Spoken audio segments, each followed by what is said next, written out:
함께 인사하겠습니다. 기도를 바꾸면 관계가 회복됩니다. 네, 기도를 바꾸면 관계가 회복됩니다. 요즘은 국가기관이나 정부나 또는 공공기관 혹은 연구기관 아니면 일반 회사들도 이 여론조사, 통계조사를 굉장히 많이 합니다. 일반 국민들이 어떤 상황이 있는지를 잘 파악을 해가지고 그것을 정책에 반영하기도 하고 또 학술 자료로도 쓰고 회사 같은 경우에는 잘 만든 상품을 판매할 때에 이제 활용하기도 하죠. 제가 최근에 지난 주간에 주목한 그런 통계 조사 중에 하나는 전 세계 주요 10개국에 같은 것으로 여론조사를 통계 조사를 했는데 특별히 한국인의 웰빙 지수. 한국인들은 자신의 삶에 대해서 얼마나 행복감을 느끼고 있는가, 잘 살고 있는가라고 생각하는 그런 통계 조사를 봤는데 주요 10개국 중에 한국이 랭킹 9위입니다. 그러니까 굉장히 낮은 행복감을 갖고 있다고 해도 과언이 아닐 것입니다. 그 낮은 행복감의 원인이 제 1위가 뭐냐? 그 원인이 뭐냐? 그러면 스트레스예요, 스트레스. 한국 사람들이 굉장히 많은 스트레스를 갖고 살아가는데 그 1위가 뭐냐면 인간관계에서 오는 스트레스. 제일 크고 그 다음이 과도한 일. 가정에서든지 또 직장에서든지 업무가 너무 과도하다. 그 다음에 재정적인 문제, 낮은 수입. 이런 순으로서 이렇게 원인이 형성되어 있습니다. 이거 보면 우리가 이제 삶을 살아가면서 일과 또 쉼의 균형을 이루는 워라밸이라 그러죠, 요즘. 그런 균형을 이루는 것도 굉장히 중요하고 또 좀 풍요로움 가운데 사는 것도 우리에게 인생의 질을 결정하는데 굉장히 큰 영향을 주는데 무엇보다도 더 중요한 것은 뭐냐면 인간관계가 삶의 질을 결정한다는 거예요. 아무리 여유가 있고 물질적으로 풍성해도 인간관계가 어려워지고 거기서 아픔을 당하면 그 모든 것이 행복감을 주지 못한다는 거죠. 그래서 이 한국 분들은 이런 스트레스를 해결하기 위해서 이제 해소하는 방안들인데 첫 번째가 뭐냐면 잠을 많이 잔다. 잠을 많이 자거나 아니면 술과 담배를 많이 한다. 세 번째로는 아는 사람들, 가까운 사람들과 만나서 교제를 많이 하거나 많이 먹는다. 같이 식탁의 교제를 나눈다. 그 다음에 운동이나 취미 생활을 많이 한다. 이렇게 순으로 조사가 됐습니다. 그렇게 해서 좀 스트레스 지수를 좀 낮추고 이걸 회복 탄력성이라고 그러는데 그 지수를 조사했더니 4.5밖에 안 돼요. 그러니까 스트레스를 낮출 때 이런 방법이 절반 정도밖에 도움이 되지 않는다라는 것이고 한국 사람들 중에서 10이나 6은 번아웃 증후군을 경험하고 있다. 이 번아웃이라는 얘기는 다 타버렸다는 얘기예요. 하얗게 타버렸다. 이 얘기는 이제 탈진됐다는 거예요. 육체적으로 정신적으로 탈진이 됐다. 힘들다는 거죠. 그래서 그거를 해소하지 못한 채 견디고 버티면서 살아가고 있는 사람들이 많다는 거죠. 이런 사회적 분위기에서 우리 그리스도인들도 예외가 될 리가 있겠습니까? 똑같은 환경에서 살아가니까 우리 성도님들 가운데서도 정말 힘들고 버티고 살아가는 분들이 적지 않을 것입니다. 이런 문제가 있으면 교회 와서 좀 이렇게 오픈하고 서로 함께 기도하고 뜨거운 마음으로 위로하고 이러면 좋은데 제가 지난 주간에 만났던 어떤 성도님은 이런 말씀을 하시더라고요. 이런 문제가 있을 때 예기치 문제가 있어서 너무너무 힘든데 이 교회 가서 이렇게 터놓고 함께 기도하기가 참 어려운 마음이다. 그렇게 얘기하더라고요. 참 아이러니하죠. 교회는 모든 종류의 인생의 아픔을 다 서로 받아주고 그래야 될 곳인데 교회 가서 그런 거 얘기하면 왠지 뭐가 잘못된 것 같고 사람들이 이렇게 불쌍히 여기 눈으로 보는 것도 싫고 막 이런 것도 싫다는 거예요. 너무 부담이 돼서 또 그렇게 따뜻하게 다 이렇게 받아주는 그런 분위기도 아닌 것 같고 힘들다. 이거 다른 교회 얘기인데 그런 거를 하면서 막 우시는 그런 상담을 한번 이렇게 이야기를 한 적이 있어요. 그렇다는 생각이 듭니다. 그리스도인들도 여기서 예외는 아니죠. 저도 이 번아웃을 경험한 경험이 있어요. 선교지에서 되게 일이 많고 과도하고 또 여러 현지인들과 오는 스트레스 때문에 너무 힘들고 그걸 버티다가 정말 몸과 마음이 다 탈진해가지고 한동안 굉장히 고생한 적이 있거든요. 그래서 이런 정신적인 스트레스가 얼마나 힘든 것인지를 좀 몸소 이렇게 체험하고 잘 알고 있습니다. 어떻게 하면 우리는 이런 인간관계나 여러 가지 인생의 다른 경로를 통해서 오는 이런 스트레스들을 잘 극복하고 회복돼서 자족하는 만족하는 삶을 살 수 있을까요? 성경은 벌써부터 우리 인간의 모든 삶의 질은 인간 관계에 기초하고 있다는 것을 말씀하고 있습니다. 거기에 정말 관심을 기울이고 힘써야 된다는 것을 이야기하신 것이죠. 예수님께서 마태복음 22장 37절 39절에 이렇게 말씀합니다. 예수께서 가라사대 내 마음을 다하고 목숨을 다하고 뜻을 다하여 주 너희 하나님을 사랑하라 하셨으니 이것이 크고 첫째 되는 계명이요 둘째는 그와 같으니 내 이웃을 내 몸과 같이 사랑하라 하셨으니 이 두 계명이 온 율법과 선지자의 강령이니라. 아멘. 예수님 당시에는 신약성경이 아직 기록되지 않았고 구약성경만 가지고 있을 때잖아요. 그래서 오늘날 우리처럼 구약성경이다 이렇게 부르지 않고 율법과 선지자다 이렇게 불렀어요. 그러니까 그 모든 구약성경을 자세히 하나님께서 우리에게 주신 말씀을 연구해보면 딱 두 가지라는 거예요. 예수님 볼 때. 하나는 다 관계인데 첫 번째는 하나님과의 관계. 거기에 힘을 다하라는 거예요. 그리고 두 번째는 이웃과의 관계. 하나님 사랑하고 이웃 사랑하는 것이 우리의 인생의 사실상 전부라는 거예요. 근데 그 두 개가 똑같다 이거예요. 동일하다는 거예요. 이런 예수님의 가르침은 당시에 이제 바리새인들이나 서기관들이나 구약의 율법을 연구해서 백성들에게 가르치던 사람들의 가르침과는 좀 달라요. 많이 달랐어요. 그래서 백성들이 놀라는 거예요. 당시 바리새인들은 이렇게 가르쳤죠. 이웃을 사랑하는 것과 하나님을 사랑하는 것은 때때로 많은 부분에 있어서 충돌한다는 거예요. 그래서 그럴 때는 이웃을 제껴두고 하나님 사랑해야 된다. 이제 이런 얘기를 했어요. 그 대표적인 예가 고르반. 고르반이란 얘기는 하나님께 바쳐졌다라는 말인데 그 자녀가 부모를 공경하라 하신 하나님의 말씀도 알고 또 하나님도 경외해야 되는데 이 물질로 부모를 경외하기가 싫은 거예요. 공경하기가 싫은 거예요. 그래서 성전에서 하나의 제도를 만든 거죠. 하나님께 일정 기간 동안 이걸 바쳤습니다. 내 집이나 소유나 뭐 재산을 바쳤습니다. 그러면 하나님께 묶여 있으니까 그 기간 동안은 부모를 공경하지 않아도 되는 거예요. 그리고 나중에 부모님이 돌아가시면 그 재산 다시 찾아오면 되는 거예요. 일시적으로 맡겨두는 거니까.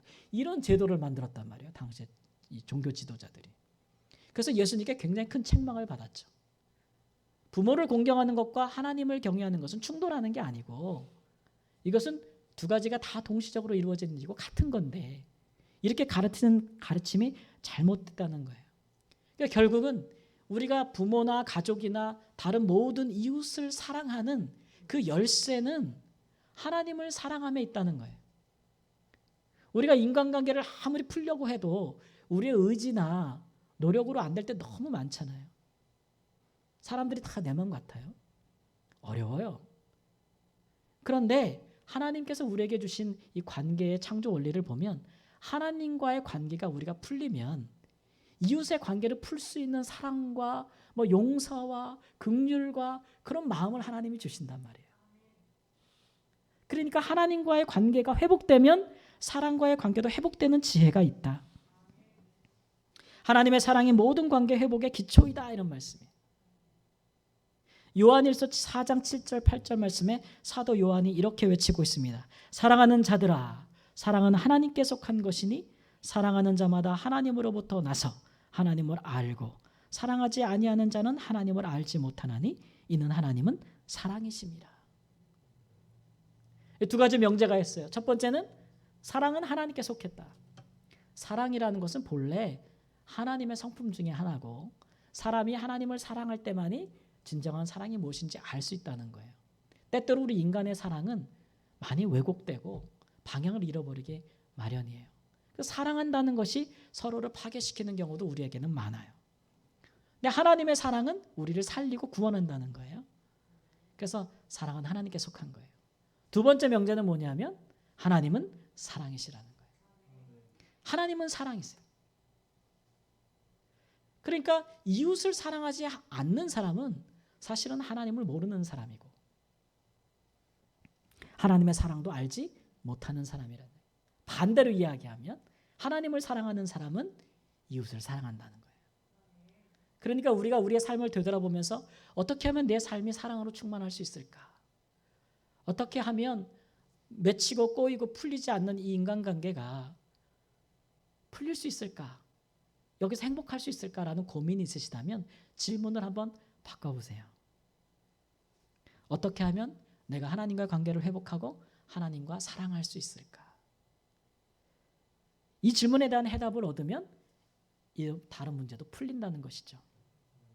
가장 좋은 방법, 그러니까 하나님을 사랑하는 가장 좋은 방법은 제가 지지난주에 이어서 계속 말씀을 드리는데 기도입니다. 기도. 기도의 영적 원리가 뭐라고 말씀드렸죠? 사람이 무엇을 위해 기도하든지 그 기도한 대로 그 사람 마음에 열매가 맺힌다 그랬어요. 이만큼 정확한 게 없어요. 심는 대로 거두는 법칙이. 기도한 대로 우리에게 열매가 맺히는 거예요. 그러니까 우리가 참된 기도를 하나님께 하면은 하나님을 사랑하는 마음이 충만해지고 그 힘과 능력을 얻어서 그 사랑의 힘으로 우리 이웃도 사랑할 수 있는 거예요.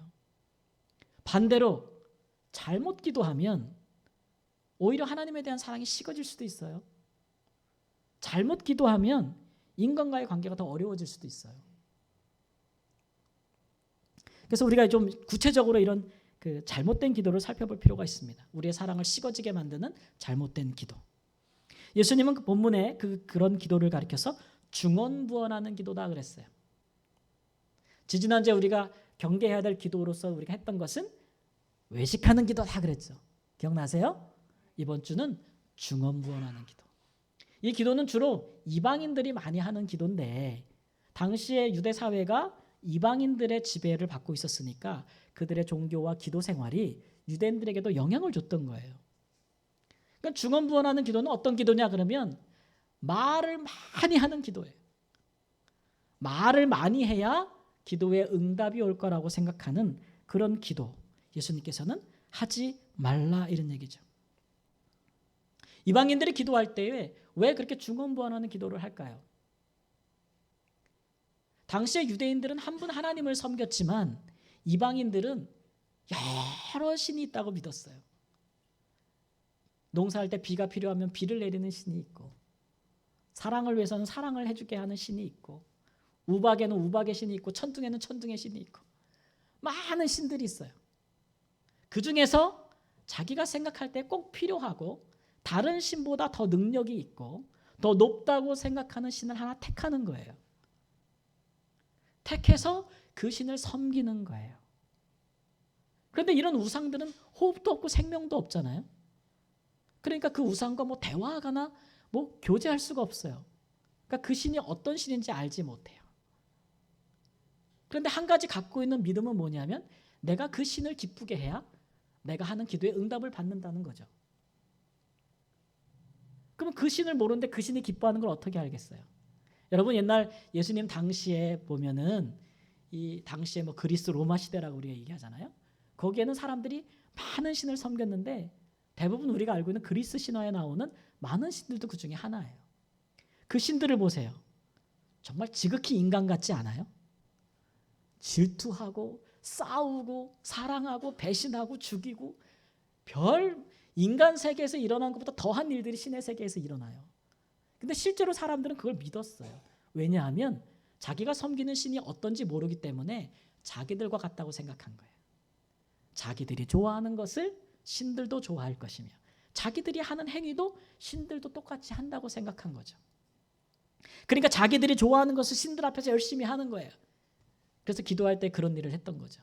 그걸 보고 신이 기뻐할 것이다. 그리고 내가 원하는 게 뭔지 알 것이다. 그리고 내게 응답할 것이다. 라는 그런 기도관을 갖고 있었던 것이죠. 그 신과 뭐 인격적으로 교제하고 뭐 그런 건 없는 거예요. 이런 기도가 어떤 형태를 띠는지 우리가 성경으로 들어가 보면 우리가 구약 성경에 이제 갈멜산으로 한번 가보겠습니다. 갈멜산 그러면 선지자 엘리야가 딱 떠오르시죠.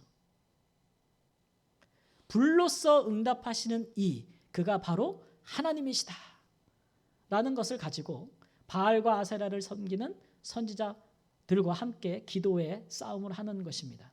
당시에는 이스라엘 백성들이 다 하나님을 떠나서 바알과 아세라를 섬길 때예요. 그 이스라엘 백성들의 마음을 여호와께로 돌이켜야 하는데 하나님을 떠난 사악한 이스라엘 왕을 하나님 앞에 돌아오게 만들어야 되는데 그 일에 선지자 엘리야가 쓰임 받았어요. 갈멜산에서 기도하는데 먼저 바알과 아세라 선지자들이 기도하는 것은 이제 이렇습니다. 먼저 850명의 선지자가 기도합니다. 엄청나게 많은 숫자죠. 바알과 아세라 선지자 850명이 함께 모여서 기도합니다. 그러니까 그 기도하는 소리가 얼마나 크고 그 규모가 얼마나 컸겠어요. 이렇게 그들이 하는 이유는 뭐냐면 많아야 응답을 빨리 받는다, 이런 거죠. 기도하는 자가 많아야 신이 감동한다는 거예요. 그 다음에 보면 또 아침부터 저녁까지 기도했다고 그랬어요. 아침부터 저녁까지 하루 종일 하늘에서 불을 내려달라고 계속 주문 외우듯이 기도하는 거예요. 왜 이렇게 오래 기도하는 거죠? 오래 기도해야 응답을 얻는다고 생각하는 거죠. 우리 사람과의 관계에서 그럴 때 있잖아요. 계속해서 요청하고 요구해야 들어줄까? 똑같이 그 신에게 그러는 거예요. 그 다음에 그래도 응답이 안 오니까 그 쌓은 제단 주위에서 뛰놀더라 이랬어요. 이 구약 성경에 뛰놀더라 이런 얘기는 광야에서 이스라엘 백성들이 금송아지를 만들어 놓고 뛰는 거랑 똑같아요. 이 광란의 축제를 벌이는 거예요. 막 술을 마시고 아주 독주를 마셔서 완전히 그 엑스타시라 해가지고 무아지경에 빠지는 거예요. 막 정신을 잃고 무아지경에. 요즘 교회도 이런 걸 끌어들이려고 하는 사람들이 있는데 정신 나가게 하고 막 쓰러지고 막 이렇게 해서 그런 무아지경 상태에서 하나님의 은혜를 경험한다고 교회에 끌어들이려고 하는 사람인데 굉장히 위험한 일이에요. 성경에는 그런 예를 우리가 찾아볼 수 없어요. 그런 광란의 축제를 벌이고 그 다음에 거기서 음란한 행위를 하는 거예요. 집단적으로. 그러면 신이 그것을 보고 흥분하는 거죠. 그래가지고 응답할 것이다. 그래도 응답이 안 오니까 마지막 수단이 뭐냐면 자해예요. 자해. 내가 막 칼로 긋고 몸을 막 해서 피를 내고 자기를 괴롭게 하면 그렇게까지 자기를 희생하는데 신이 응답 안 하겠냐? 이렇게 하는 거예요. 이방인들이 행하는 기도의 풍습은 이래요. 자기도 자기 신을 모르고 신도 자기가 원하는 게 뭔지 몰라요. 그러니까 그것을 알려주기 위해서 온갖 이런 일들을 행하는 거예요. 그게 이방인들의 기도예요. 이런 기도가 유대인들에게 영향을 줘서 유대인들이 하나님께 기도할 때 계속 말하는 거예요. 주문처럼 주세요, 주세요, 하나님 뭐 주세요, 뭐 주세요, 뭐. 예? 그 예전에 제가 들은 말인데 어떤 성도님들이 그 기도의 노하우를 알려주겠다고 저한테 그러더라고요. 기도응답이 잘 안 되잖아? 방법이 있어. 주기도문을 100번 해봐. 다 응답돼. 이게 주문처럼 하는 거예요. 주문처럼.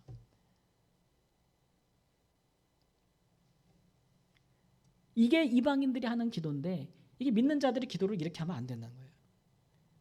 근데 엘리야 선지자는 어떻게 기도하냐 보면은 홀로 기도한다 그랬어요. 이 얘기는 뭐예요? 많은 숫자가 하나님을 감동하는 게 아니라는 거예요. 그렇죠? 홀로 나아가고 그 다음에 오랫동안 반복적으로 가는 것이 아니라 저녁 소재 들을 때에 하나님께 기도하는 정한 시간에 나가서 한번 기도하는 거예요. 많은 광란의 축제를 벌이는 게 아니라 정결하게 무너진 제단을 쌓고 그냥 제사를 준비해요. 그 다음에 축제를 벌리고 이상한 행위를 하는 것이 하고 자해하는 것이 아니라 말로 기도해요. 말로 기도하는데 마음을 다해서 기도해요. 엘리야의 기도를 한번 들어보세요. 열왕기상 18장 36절 37절 말씀에 아브라함과 이삭과 이스라엘의 하나님 여호와여, 주께서 이스라엘 중에서 하나님이신 것과 내가 주의 종인 것과 내가 주의 말씀대로 이 모든 일을 행하는 것을 오늘 알게 하옵소서. 여호와여, 내게 응답하옵소서. 내게 응답하옵소서. 이 백성에게 주 여호와는 하나님이신 것과 주는 그들의 마음을 되돌이키심을 알게 하옵소서. 많은 말을 하지 않아요. 딱 할 말만 하는데 하나님을 불러요. 하나님, 당신은 아브라함과 이삭과 야곱의 하나님입니다. 그 얘기는 뭐냐면 하나님은 약속을 지키는 분이라는 거예요. 언약의 하나님. 이스라엘을 당신의 백성으로 삼고 그 자신이 이스라엘의 하나님이 되시겠다고 하는 약속을 지키시는 분이라는 거예요. 지금 그 일을 위하여 하나님이 나를 종으로 불렀잖아요. 그리고 나한테 지금 이 일을 행하게 하시잖아요. 이 일을 통해서 지금 이스라엘 백성들을 하나님께 모으려고 하시는 줄 믿습니다. 그러니까 응답하소서. 응답하소서. 이렇게 구하고 있는 거예요. 저는 이 기도를 보면서 신약의 예수님의 기도가 생각났어요. 어떨 때였냐면은 이 신약에 보면은 많은 빨간 글씨들이 있어요. 성경에 예수님이 직접 하신 말씀. 그 중에서도 예수님께서 직접 기도하신 경우는 몇 개 안 돼요. 나중에 시간 되면 한번 뽑아보세요. 예수님의 기도를 엿볼 수가 있어요. 그 중에 죽은 나사로를 살리실 때에 예수님께서 하신 기도가 뭐냐면 요한복음 11장 41절 42절에 나와 있어요. 아버지여 내 말을 들으신 것을 감사하나이다. 항상 내 말을 들으시는 줄을 내가 알았습니다. 내가 이 말씀을 하는 것은 둘러선 사람들을 위함입니다. 아버지께서 나를 보내신 것을 그들로 믿게 하소서. 예수님도 많은 말씀하지 않으세요? 근데 이 두 기도의 공통점은 뭐냐면 첫 번째는 뭐냐면 하나님과의 관계에 집중하는 기도예요. 내가 지금 하나님과 어떤 관계인지 자기 자신의 정체성을 확인하는 기도에 집중하고 있어요. 엘리야는 나는 주님의 종입니다. 아주 큰 확신으로 기도하고 있는 거죠. 예수님은 뭐예요? 나는 하나님의 아들입니다. 이런 큰 확신으로 기도하고 있어요. 선지자 엘리야는 지난 세월 동안 하나님과 정말 동행한 사람이에요. 디셉 사람 엘리야, 어느 날 갑자기 하나님께서 그를 부르셔가지고 그에게 말씀을 주셨어요. 이스라엘의 사악한 왕 아합에게 가서 그를 쳐서 심판을 경고하라고 말씀하셨어요. 이 아합이 엘리야를 죽이려고 엄청 찾아다녔어요. 2년 동안. 엘리야 말대로 그 땅에 기근이 왔어요. 하나님께서 엘리야를 살리시기 위해서 숨기시고 감추시고 먹이시고 지켜주셨어요. 그리고 2년 뒤에 다시 이 갈멜산에서 사악한 왕 앞에 하나님을 떠난 이스라엘 백성들 앞에 목숨을 걸고 서게 하신 거예요. 그러니까 이 사람이 걸어온 길이 얼마나 위험천만한 길이에요. 근데 그 모든 길에 이 엘리야는 하나님과 동행한 사람이에요. 그 어려운 기간을 감당할 수 있었던 것은 지금 내가 이렇게 행하는 것이 위험할지라도 이것은 내가 하나님께 부름받았다, 선지자로. 내게 주신 사명대로 일을 하고 있다는 그 확신이 있었기 때문에 견딜 수 있었죠. 그런 확신 없이 어떻게 이 시간을 견딜 수 있겠어요? 예수님도 마찬가지예요. 예수님도 많은 대적자들의 위협과 박해 속에서도 꾸준히 묵묵히 고난받는 메시아로서 사셨는데 그렇게 할 수 있었던 이유는 하나님과 동행했기 때문에 그래요. 자기가 하나님의 아들임을 확신하시고 그걸 날마다 기도 속에서 확인하시고 그렇기 때문에 그 모든 걸 감당할 수 있었어요. 언제부터 예수님께서 이런 자아식으로 충만하셨을까? 자기가 하나님의 아들이라는 가장 이른 기록을 보면 예수님께서 12살 때 예루살렘 성전에 올라가셨을 때 그때도 예수님은 자기를 찾는 부모님에게 이렇게 말씀하셨죠. 내가 내 아버지의 집에 있어야 할 줄을 알지 못하셨습니까? 이미 그때부터 예수님은 당신이 하나님의 아들이라는 확신과 정체성을 분명히 갖고 계셨어요. 이렇게 하나님과 동행하고 순종하는 삶을 통해서 자기가 누구인지가 자꾸 확인되어지는 거예요.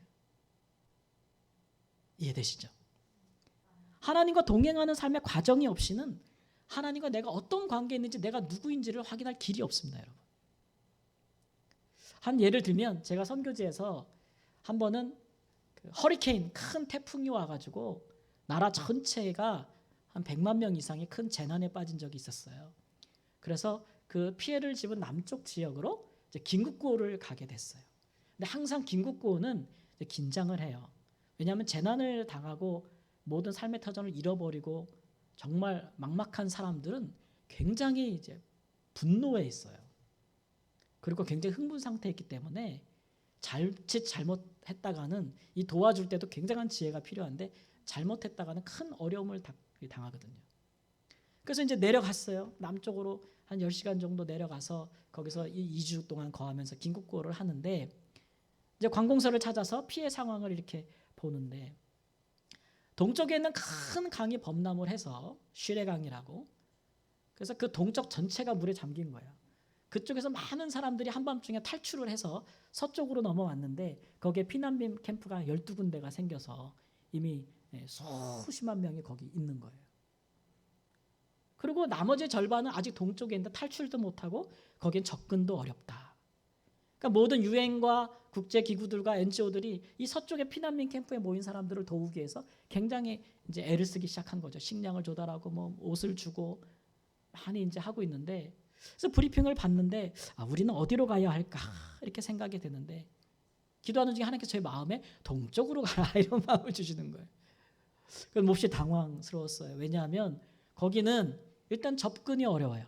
헬리콥터로 갈 수 있거나 아니면 작은 보트로 5명만 타고 1시간을 넘게 흙탕물로 정말 범람한 그런 강을 건너가야 되는 건데 굉장히 위험하고, 그리고 이제 그 해에 그쪽 지역에서 이제 흡혈귀 사건이라고 있어서 이게 좀 고립된 사람들, 마을 사람들은 이 흡혈귀라는 신앙을 갖고 있어요. 그게 뭐냐면 사람들이 많은 질병으로 죽을 때 피가 모자라 죽는다는 그런 상황 때문에 외부인들이 오면은 이 흡혈귀들이다라는 무속신앙을 갖고 있어가지고 외부인들이 오면은 불태워 죽여버려요.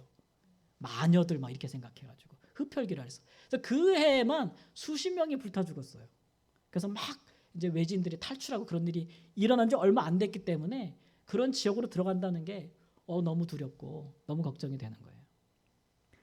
근데 하나님께서 자꾸 마음에 감동을 주시니까 순종은 해야 될 것 같아요. 그래서 이제 성지자들과 함께 기도하고 들어갔죠. 보트를 타고 들어가는데 그 광활한 강에 흙탕물이 엄청나게 흘러가고 나무들과 막 이런 것들이 막 흘러가고 집이 떠내려가고 동물들이 떠내려가는데 거기를 작은 보트를 타고 거슬러 올라가는데 기도가 절로 나와요. 기도가 절로 나와요. 네. 그리고 가서 사람들을 만나고 피해 상황을 보고 여러 가지 일을 조절하고 하는데 이게 기도가 달라지더라고요. 어떤 기도를 하게 되냐면, 하나님, 제가 이 일을 지금 하고 있는 것은 하나님께서 제게 감동해 주셔서 하나님의 뜻에 순종하고 있는 겁니다. 하나님, 저는 하나님께 부름받은 하나님 종입니다. 선교사입니다. 하나님, 이 일이 잘 진행되도록 하나님 붙잡아 주십시오. 막 그런 기도가 나오는 거예요. 그 기도를 보니까 이 엘리야랑 예수님 기도랑 비슷해요. 하나님 아시지요? 말 많이 할 필요 없어요. 하나님, 내가 지금 하나님의 뜻대로 행하고 있는 거예요. 하나님, 나는 하나님의 종이에요. 붙들어 주세요. 그렇게 하고 나니까 참 감사하게 모든 일이 순적하게 다 이루어졌어요.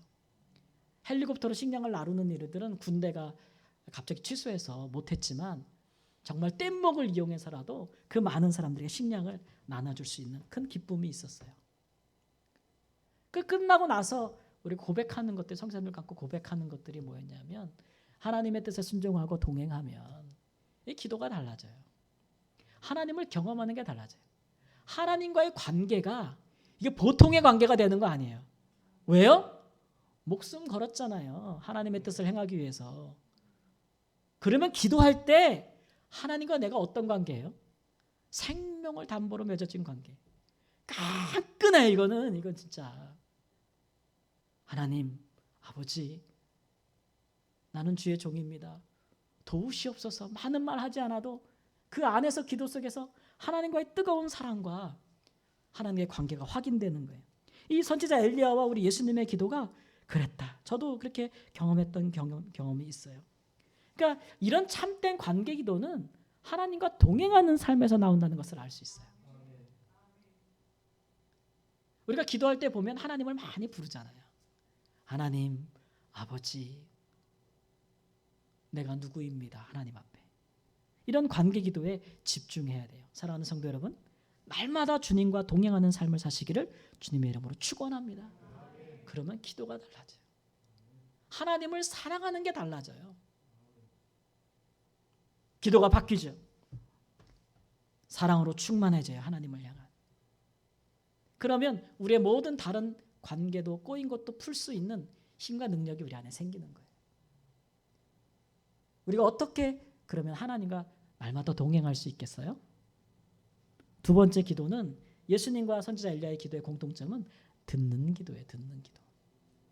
하나님과 동행하려면, 하나님께 순종하려면 하나님이 내게 뭘 원하시는지를 알아야 되잖아요. 그러려면 기도할 때에 들어야 돼요. 이방인의 기도는 듣지를 않아요. 우상은 말을 못하니까. 그러니까 자기 말만 하는 거야. 기도할 때 기도하는 사람이. 계속. 근데 우리 예수님은 기도를 가르쳐 주시기를 그렇게 기도하지 말고 하나님은 우상이 아니니 그는 말씀하실 수 있고 너희는 들을 수 있으니 기도하기도 하지만 들으라는 거예요. 기도는 하나님을 설득하는 게 아니에요. 하나님께 설득당하는 거예요. 때로 우리의 기도가 오랫동안 응답되지 않는 것은 하나님께 우리가 설득당하지 않아서 그래요. 듣는 기도가 하나님과 함께 동행하는 삶에 꼭 필요한 일이에요. 아니 뭐 들어야 순종하지 않겠어요? 들어야. 사람과 관계 맺을 때도 제일 어려운 사람이 어떤 사람이냐면 자기 말만 하는 사람하고 이 관계 맺기가 제일 어렵잖아요. 대화를 하면 서로 해야 되는데 계속 자기 말만 해요. 듣고 제가 얘기해요. 그럼 그 사람 또 안 들어요. 딴 생각하고 있다가 또 제 얘기가 끝나면 또 자기 말을 또 해. 그래서 이런 생각이 들죠. 이 사람과 말하면 뭐하나 이런 생각이 들 때가 있잖아요. 하나님도 때로 우리가 기도할 때 같은 심정일 수 있어요. 우리가 마음이 간절해서 하나님께 기도하는 것 하나님 기뻐하세요. 문제가 있을 때 다른 데 가지 않고 하나님 앞에 나오는 것 얼마나 좋은 일이에요. 근데 기껏 와가지고 자기 말만 하면 안 돼요. 하나님의 음성을 듣는 시간도 가져야죠. 그걸 우리가 듣는 기도라 그래요. 기도할 때에 잠시 침묵하는 것을 어색해하지 마세요. 하나님은 우리에게 말씀하시는 분이에요. 이 예수님의 기도를 가만 신약 성경에서 보면 예수님은 얼마나 하나님과 잘 교통하셨는지 기도하는 중에 하나님의 음성을 들어요. 기도하는 중에 하나님의 응답이 와요. 이게 우리의 기도의 모범이에요. 기도하기 전에라도, 기도하는 중에라도, 기도한 후에라도 하나님은 우리에게 말씀하시는 분이에요. 우리가 기도한 바에 대해서 하나님은 어떤 생각을 갖고 계시는지. 그러므로 우리가 좀 기도할 때에 하나님의 음성을 듣는 기도의 시간을 가지심으로 하나님과 동행하시기를 주님의 이름으로 축원합니다. 이렇게 되면 이제 세 번째 기도가 나타나는데 그 기도에 응답을 받는 기도를 하게 되죠. 굳이 이름을 붙이면 능력 기도라고 할까요? 하나님의 능력이 나타나는 거예요. 기도할 때 이것이 응답되지 않겠다는 생각은 추호도 없어요. 왜냐하면 나는 하나님의 음성을 듣고 하나님의 뜻대로 순종했고 하나님과 동행하고 있는데 또 하나님과 깊은 사랑 관계에 있기 때문에 이것은 당연히 하나님께서 응답하신다는 것을 확신하고 있는 것이죠. 그러므로 그 일에 대해서 믿음으로 행동하기를 주저하지 않아요. 엘리야 선지자가 하늘에서 풀이 응답되기를 기도하는 것, 예수님께서 죽은 나사로가 살아날 것이라고 선포하시는 것, 하나님을 향한 깊은 믿음이 없이는 불가능한 일이에요. 우리 같으면 어떤 생각이 먼저 들어요? 불이 안 내리면 어떡해? 죽은 자가 살아나지 않으면 어떡해? 그 일이 이루어지지 않으면 어떡해? 이거는 하나님과 우리 사이의 관계가 깊지 못하기 때문에 그렇습니다. 하나님은 불러도 응답하실 수 있는 분이고 죽은 나사로를 살릴 수도 있는 분이죠. 다만 그렇게 기도하는 자를 찾으실 분이에요. 에스겔서 36장에 가보면 하나님께서 이스라엘 백성들에게 이렇게 말씀합니다. 주 여호와께서 이같이 말씀하셨느니 그래도 이스라엘 족속이 이같이 자기들에게 이루어 주시기를 내게 구하여 할지니라. 그러니까 하나님은 자기가 행하고자 하는 바를 이미 정하셨어요. 이스라엘 백성들이 범죄하여 포로가 되고 바벨론으로 잡혀갔는데 그들이 거기서 이방 가운데서 고통받으면서 다시 자기의 죄를 씻고 거룩해지면 자기의 백성을 다시 모아서 다시 약속의 땅으로 데려오시겠다. 그런 일을 하나님께서 하시겠다. 그런 얘기예요. 그런데 그래도 이스라엘 백성들이 이 일을 내게 기도해야 한다라고 말씀하고 있는 거죠. 그러니까 하나님은 홀로 능력을 행하시기보다 하나님의 백성들과 함께 일하기를 기뻐하세요. 이게 우리 하나님께서 일하시는 방식이에요. 어떤 일을 정하셨다 할지라도 그것을 위하여 기도하는 자를 세우고 기도에 대한 응답으로 그가 역사하시는 거예요. 이렇게 하셔서 하나님의 일에 하나님의 백성들이 동참하게 하시는 거예요. 이게 사랑의 관계가 아니겠어요? 그래서 하나님과 깊은 신뢰 관계를 갖고 서로 사랑하는 사람은 알아요. 기도할 때에 하나님께서 무엇을 기뻐하시는지. 자기가 원하는 게 하나님이 원하는 거랑 일치하다는 것도 깨달아요. 기도가 산으로 가지 않아요. 샛길로 새지 않아요. 구하지 않아도 되는 기도에 시간 낭비하지 않아요.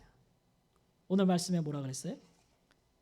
그들을 본받지 말라. 구하기 전에 너에게 있어야 할 것을 하나님 너희 아버지께서 아시느니라.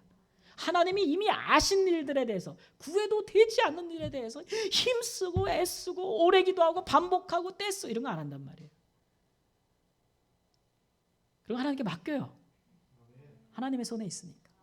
그러나 하나님께서 지금 하나님이 이루고자 하신 기도에 집중해요. 그래서 응답을 받지요. 응답을 보지요. 하나님의 능력을 보는 것입니다. 그렇게 기도하도록 성령께서 역사하세요. 그래서 야, 내가 기도하는 것마다 다 이루어지네. 이런 고백은 내가 이렇게 점을 잘 치는 게 아니에요. 그게 아니고 내가 그만큼 하나님과 가까워졌다는 거예요. 하나님이 원하시는 것에 내 기도가 맞춰지고 있다는 거예요. 사랑하는 성도 여러분, 우리는 기도를 통해서 하나님의 능력이 나타나는 그것을 경험하는 기도자가 되시기를 주님의 이름으로 축원합니다. 지치고 힘들고 인간관계에서 낭망하고 회복되기를 원하십니까? 그렇다면 먼저 사람을 보지 말고 하나님을 먼저 보십시오. 하나님과의 관계가 회복하고 사랑이 깊어지면 모든 것이 회복될 수 있습니다. 기도를 통해서 그렇게 할 수 있습니다. 먼저 기도할 때에 구하기도 하지만 들으십시오. 그리고 들은 바 하나님의 말씀에 대해서 주저하지 말고 순종하십시오. 하나님과 동행하다 보면 기도가 달라집니다. 기도가 바뀌어집니다. 중언부언하지 않습니다. 기도 속에서 하나님의 사랑이 깊어지고 또 기도할 때에 하나님의 응답을 얻고 하나님의 능력이 나타나는 것입니다. 더 이상 의미 없는 기도에 시간 낭비하지 마시고 예수님과 같이 선지자와 같이 놀라운 기도의 세계로 들어가시는 큰 은혜가 있기를 주님의 이름으로 축원합니다. 기도하겠습니다.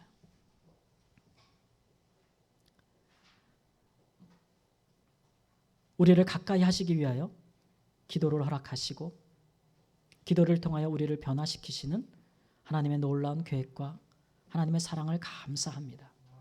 하나님, 우리의 귀를 열고 우리의 마음을 열어 기도할 때마다 주의 음성을 듣게 하시고 우리에게 믿음을 더하여 주셔서 들은 바 주의 말씀에 순종하게 하시고 하나님과 동행함으로 하나님의 능력과 역사를 보는 하나님 놀라운 능력을 경험하는 기도자가 되게 하여 주옵소서. 존귀하신 예수님의 이름으로 기도합니다. 아멘.